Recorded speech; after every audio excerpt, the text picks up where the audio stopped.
For Extend Chapter 4, I'll need to see what it looks like within Dreamweaver. I will need you to show me that I can see that you have this within a form. You got this red dotted line here around everything. Click on your input form control for first name. It should say text. You're controlling the tab index on there.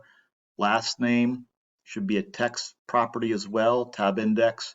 Email should be an email property. Phone number should be tel.